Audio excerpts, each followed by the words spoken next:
안녕하세요. 미탐TV 김민중입니다. 오늘 이제 미국 주식 관련해서 저희가 새로운 코너를 하나 또 시작을 합니다. 미국 주식 성장주 탐험대입니다. 그래서 여러분들 보시면 그 이미지도 하나 있는데, GPT를 통해서 이미지를 하나 생성을 해봤습니다. 그래서 이 코너는, 주로 이제 성장 주식을 중심으로 해서 향후에 이렇게 지금은 아주 큰 시가총액 사이즈는 아니더라 하더라도 향후에 꽤 많이 성장할 수 있는 기업들을 우리가 탐험하고 알아보고 비즈니스를 알아보고 현재 증권사나 이런 어떤 투자 의견 그리고 향후에 어떤 밸류에이션 이런 것들을 한번 짚어보는 시간들을 가지도록 하겠습니다. 그래서 지금 이렇게 시작을 하지만은 이 종목이 나중에 2년, 3년 후에 봤을 때는 와 정말 커 있구나 이런 종목들을 위주로 좀 선별을 하려고 합니다. 우리가 탐험을 떠나면 항상 리스크도 있습니다. 그래서 뭐 모든 종목들이 다 성장주가 되지는 못할 것 같고 성장을 할 거라고 예상은 되어지지만 또 뭐 경영진들이 잘못하거나 또 기업의 환경이 급변하면 또 거기서 탈락해서 낭떠러지에서 떨어지는 회사들도 있을 거라고 생각합니다. 저희가 뭐 100% 다 맞추겠다는 뜻도 아니고 또 그럴 만한 능력도 없고 일단 성장주를 함께 탐험해보고 이런 기업들이 요즘 상당히 핫하게 주목받고 있는 기업이구나 또 그런 기업이 될 수 있구나라는 관점에서 같이 한번 후보군들을 알아보고 탐험을 하면 좋겠습니다. 네. 그래서 오늘 첫 번째 기업으로 제가 이제 선정한 기업은 이제 스노우플레이크라는 회사입니다. 그래서 티커는 저희가 SNOW, 그러니까 스노우, 눈덩이죠, 눈덩이. 그래서 이 회사는 이제 클라우드 기반의 데이터 플랫폼을 제공하는 회사인데요. 회사 마크나 이름에서 보듯이 이렇게 눈송이가 있습니다. 그래서 제가 이 눈송이가 왜 회사 이름일까 궁금해서 좀 찾아봤어요. 왜 스노우플레이크라는 이름이 데이터 플랫폼하고 도대체 무슨 관계가 있을까? 네, 그랬더니 이 회사 창업주자들이 있는데 한 3명이 모여서 했는데 그 중에서 창업자 한 명이 이 캘리포니아에 있는 스키장인가요? 어디 스키장에 가가지고 스키를 타다가 하늘에서 내리는 눈송이를 보다가 영감을 얻어서 이 회사 이름을 스노우플레이크라고 지었다고 합니다. 왜 그러냐면 이게 눈송이가 여러분들 이렇게 보시면 이제 우리 어릴 때 과학 시간이라는데 뭐 현미경으로 보면 왜 이렇게 결정체들이 있고 한데 눈마다 다 결정체들이 다르고 다른 구성도로 막 이렇게 되어 있잖아요.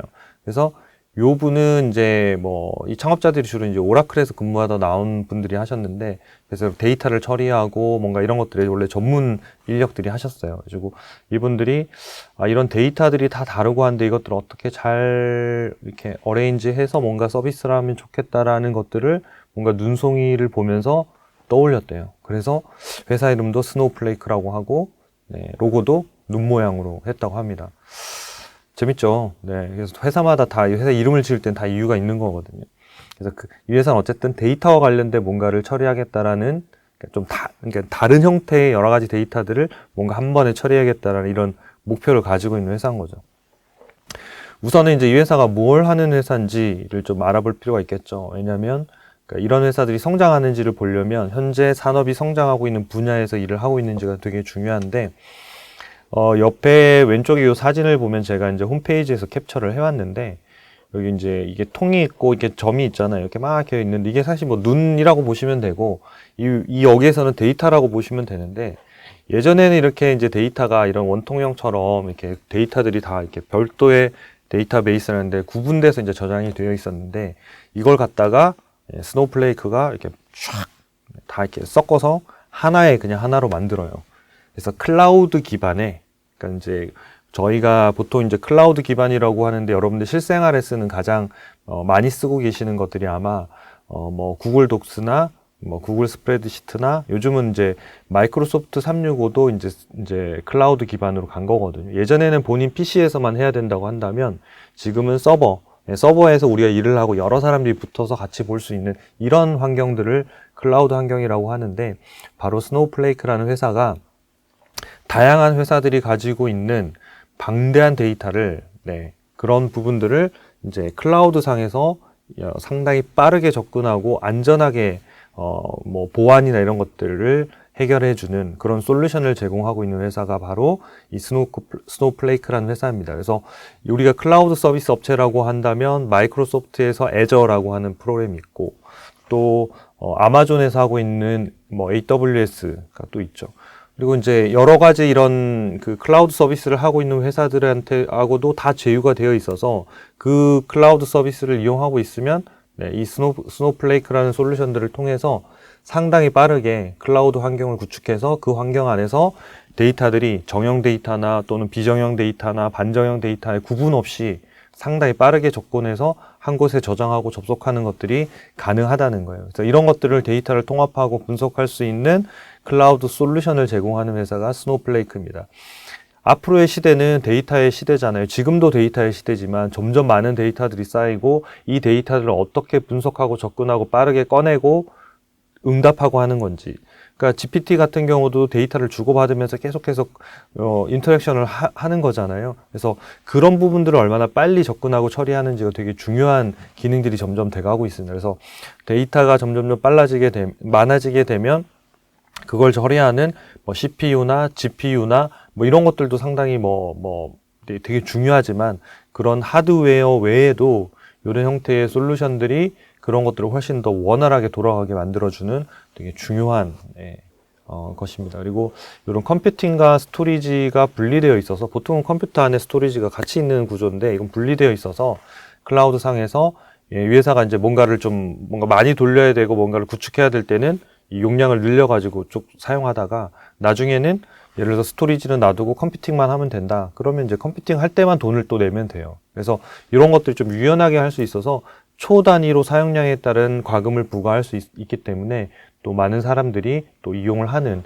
원인이 되기도 합니다. 그리고 이런 조직이나 파트너 간의 데이터 협력을 해야 될 들이 되게 많이 있거든요. 그러니까 지금은 혼자 분석하는 게 아니라 공용의 데이터를 갖다가 쓰거나 뭐 뿌리거나 해야 되는데 이럴 때 협업과 관련된 부분들, 보안과 관련된 뭐 이런 것들이 상당히 잘 되어 있기 때문에 이 회사가 상당히 많이 성장을 하고 있습니다. 그리고 우리나라에도 한 4년 전인가에 들어온 걸로 알고 있는데요. 들어와서 이제 우리나라의 많은 기업들하고도 협업하고 있고, 최근에는 이제 대형 게임 회사의 전체 서버를 다 이 클라우드 환경에서 스노우플레이크 솔루션들을 통해서 뭐 게임을 빨리 개발한다던가 또는 그 게임들이 잘 돌아갈 수 있는 형태 또는 게임에 대해서 뭔가 데이터들이 쌓이면 그걸 분석하는 이런 형태들을 제공하고 있습니다. 그래서 앞으로 데이터가 많이 움직이면 움직일수록 이 스노우플레이크라는 회사가 상당히 주목받고 성장할 수 있는 가능성 있는 아이템을 가지고 있다 이렇게 보여집니다. 그리고 우리가 또 눈여겨볼 만한 거는 버핏이 이 회사에 투자를 했어요. 이렇게 버핏이 이제 기술주 투자를 거의 안 하기로 유명했었는데 애플에 투자하면서 사실 완전히 달라졌죠. 지금은 전체 포트폴리오의 절반이 애플을 들고 있고 애플을 상당히 오랫동안 보유하면서 지금의 버크셔 해서웨이의 수익률의 대부분, 최근의 수익률의 대부분 다 애플이 가져다 줬다고 해도 과언이 아닐 정도거든요. 그리고 나서 이제 아마존도 약간 사고 뭐 이렇게 돼 있지만 실제로 그 위에는 또 기술주가 많이 있지는 않았어요. 근데 이 스노우플레이크라는 회사를 버핏이 사면서 상당히 초에 상장하는 당시 초에 엄청난 주목을 받았어요. 상장하기 전에 버핏이 주식을 좀 샀었고 상장한 이후에도 또 지분을 좀 샀는데 이 스노우플레이크가 2020년 9월에 상장을 했어요. 그래서 지금 현재 총 612만 주, 그래서 평균 요 가격을 나눠봤더니 평균 한 120달러 정도 돼요. 그러니까 120달러의 평균 매수 단가로 지분 2.2% 정도를 보유하고 있었는데 최근 데이터 기준으로 봤더니 2023년 말, 그러니까 9월 말 기준으로 지금 그 지분 데이터들을 갖고 있어서 그걸 확인해 봤더니 주식 수는 똑같아요. 근데 이제 지분율이 1.9%니까 중간에 주식이 조금 더 늘어났다고 봐야 되겠죠. 근데 어쨌든 한 주도 팔지 않고 현재 612만 주를 보유하고 있고 한 2% 정도 워렌 버핏이 기술주에 가지고 있다. 그래서 애플에 이어서 가장 많은 지분율을 투자한 기술주가 될 것 같습니다. 그래서 과연 이제 이게 나중에 과연 이런 것들이 성장하면서 또 이런 버핏의 어떤 지혜들이 제대로 들어맞을지 그것도 상당히 궁금한데 어쨌든 상당히 좋은 아이템들을 가지고 있는 것은 분명한 것 같습니다. 상장 후에 스노우플레이크의 이제 주가를 좀 살펴봤더니 이게 이제 상장한 다음에 주가가 좀 급등을 해서 400달러까지 갔어요. 그래서 한 뭐 180, 150에서 200달러 사이에서 하다가 400달러까지 막 가다가 이제 기술주들 깨지기 시작하면서 바닥을 쳐서 지금 현재 약 2년간 바닥을 치고 있는 거예요. 즉 150달러 전후에서 2년 동안 계속 움직이고 있는 거예요. 그러니까 400달러 고점에서 150달러가 됐으니까 되게 많이 떨어졌잖아요. 60% 정도가 하락한 건데 그 가격을 벗어나지 못하고 지금 2년째 이렇게 움직이고 있는 상황이에요. 그리고 최근에 보면 이 고점을 다시 올라가서 이제 직전 고점에서 지금 조정을 받고 있습니다. 그래서 이제 기술적 분석상으로 보면 요 가격을 넘어가게 되면 조금은 더 빨리 가격들을 회복시키면서 다시 한번 최고가에 도전할 수 있는 그 그림으로 갈 수 있는 출발선에는 쓸 수 있을 것 같은데요. 일단은 그렇게 하려면 이 회사가 성장을 잘해야 되고 실적이 좋아야 되는 거거든요. 그러니까 예상대로 실적이 잘 좋아지면 저 주가의 부분들은 아마 전 고점을 돌파하는 그런 시도들을 수년 내에 충분히 탐험을 할 수 있을 거라고 생각을 합니다. 현재 증권사의 투자 의견들을 좀 한번 정리를 해봤는데요. 그럼 증권사는 도대체 이 회사를 어떻게 평가하고 있느냐 봤더니 현재 주가, 목표 주가를 216달러 평균을 보고 있어요. 보고 있고 현재 주가 199달러 기준 대비해서 8.7% 상향이, 그러니까 약간 높은 이제 상승 여력이 있는 거니까 아주 저평가됐다고 보고 있지는 않은 거예요, 증권사에서는. 근데 예전에 주가가 오히려 300~400달러 할 때는 더 높이 봤는데 성장은 계속하고 있었거든요. 성장은 계속하고 있는데 주가가 많이 떨어지다 보니까 전반적으로 지금 증권사에서 내고 있는 적정 주가가 좀 떨어져 있는 상황이에요. 하지만 주가가 다시 아까 좀 회복해서 지금 현재 목표 평균 가격인 216달러를 넘어가기 시작하면 아마도 성장성 대비 저평가되었다면서 상당히 많은 증권사에서 목표가 상향이 나올 가능성이 높은 그 지점에 지금 들어가고 있습니다. 그래서 우리가 봐야 되는 거는 증권사 목표 주가도 참고해야겠지만 실제로 예상 실적들이 어떻게 움직이고 성장할 걸로 예상이 되고 실제 발표되는지를 주목할 필요가 있겠죠.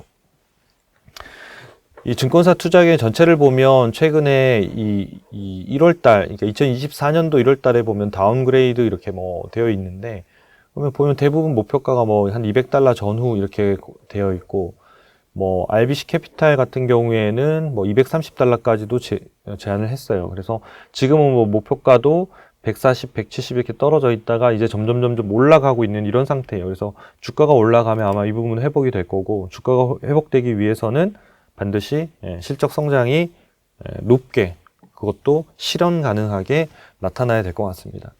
그래서 실적 전망들을 좀 체크해 봤어요. 저희가 데이터를 좀 뽑아 봤더니 2023년도는 이제 저희가 28억 달러 정도에서 전년 대비 35%.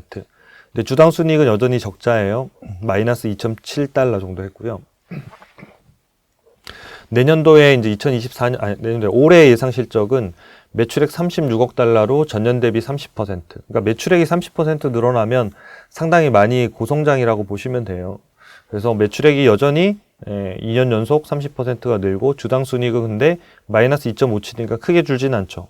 그 다음에 2025년까지 데이터를 좀 가져왔는데 2025년도 내년도 같은 경우에도 매출액이 47.5억 달러로 전년 대비 또 30%예요.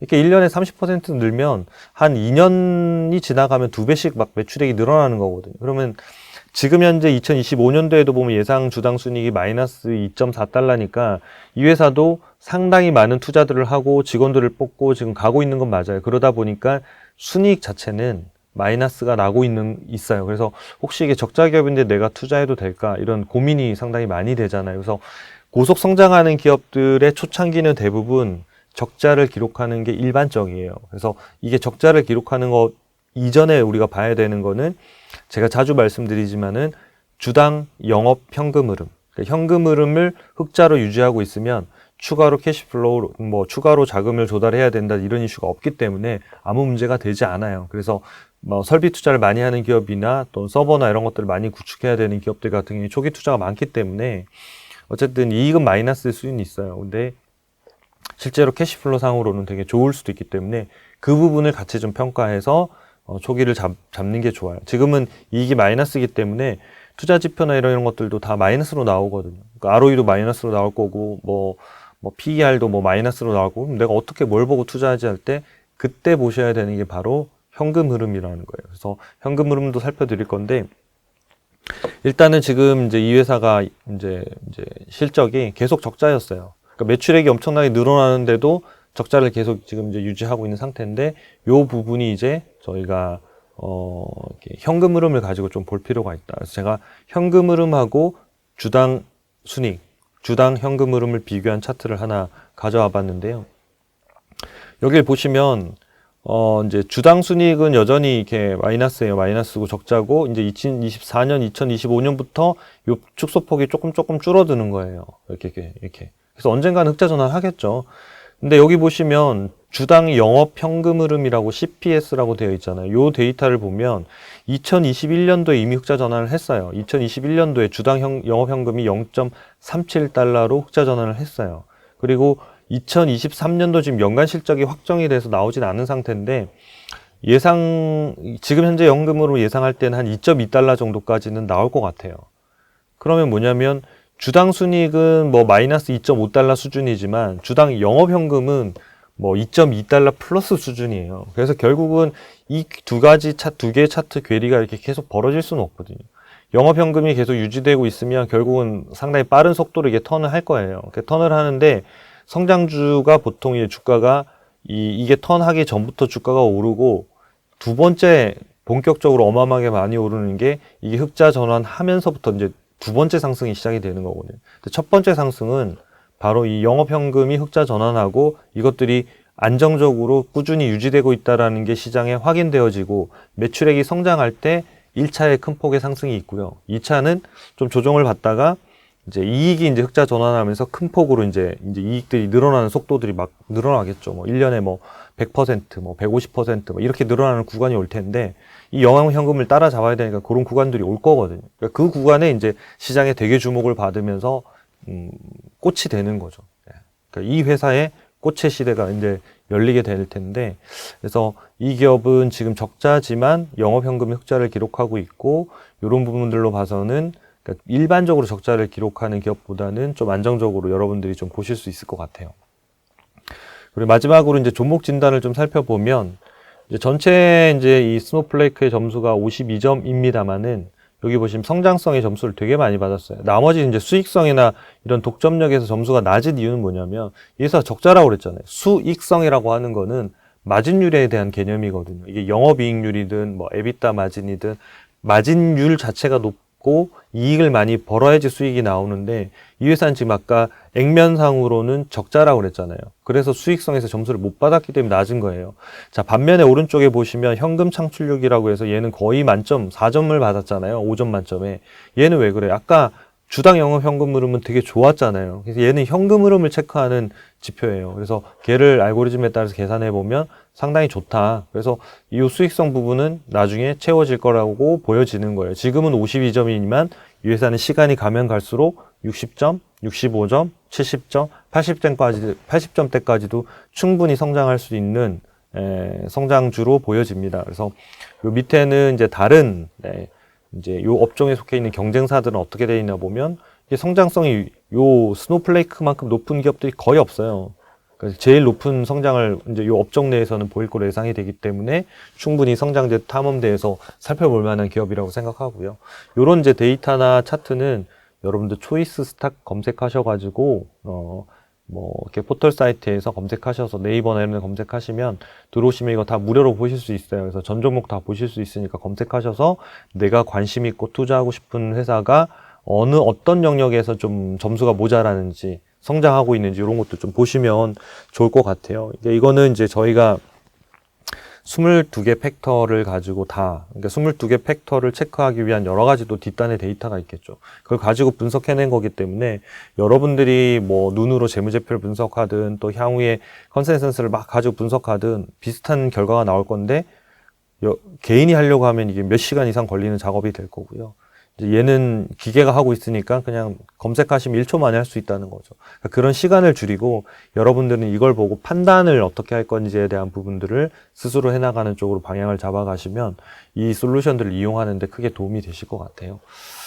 그다음에 밸류에이션을 보니까 이제 매우 저평가되어 있다가 이제 지금 이제 재평가가 되어가는 과정이고, 아까 스노우플레이크가 이제 성장성이 있기 때문에 이 밸류에이션 밴드 이 음영으로 표시되어 있는 것도 아마 이렇게 단계별로 상승을 할 거예요. 그래서 거기에 맞춰서 주가도 이렇게 올라갈 걸로 예상이 됩니다. 그래서 지금 시점에서는 적정가하고 고평가하고 사이, 그러니까 비싸지 않은 가격인 거예요. 적당한 가격에 거래되고 있는 거예요. 있는 거고 향후의 성장성을 감안하면 그 성장률에 맞춰서 꾸준히 적정 주가도 올라갈 가능성이 있습니다. 그래서 적정 주가가 올라가는 거는 저희 솔루션에서는 실적이 올라가야지 가는 거예요.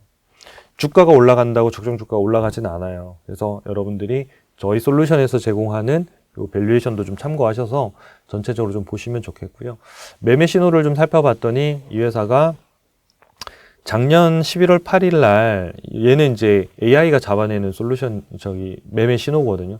159달러에 얘가 매매 신호를 잡았더라고요. 그러니까 그전에는 보면 이제 최근 5개 거래 내역들을 보여드리는데 마이너스 8%, 2% 이렇게 손실이 나면 짧게 끊어요. 얘가 신호가 그러니까 좋은 가격대는 맞는데 샀는데 왜냐면 150달러 때 160달러 샀으니까 포인트 자체가 나쁘진 않았는데 얘가 추세가 안 살아나면 일단은 손절을 하고 그냥 기다려요.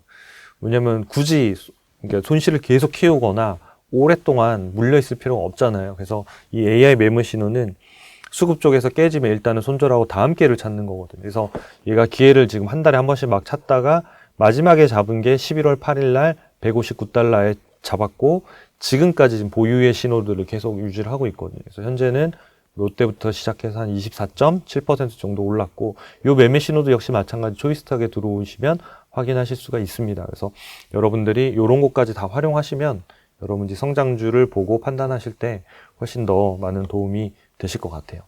자, 그래서 오늘 성장주 탐험대 첫 번째 종목으로 스노우플레이크를 알려드렸는데요. 우리가 뒤에 있는 종목 진단 이런 것도 당연히 중요하고 매매 신호도 중요하지만 이 회사가 왜 앞으로 성장주가 될 것인지를 탐험했던 첫 번째 비즈니스와 관련된 부분들, 그 다음에 성장과 관련된 부분들, 이런 부분들에 좀 더 집중하셔가지고 그런 것들이 실적을 발표할 때마다 잘 가고 있는지 이걸 체크하셔가지고 우리가 향후에 몇 년 후에 이 성장주 탐험대를 산 꼭대기 정상에서 만날 수 있으면 좋겠습니다. 도움이 되셨다면 구독과 좋아요 부탁드리겠습니다. 감사합니다.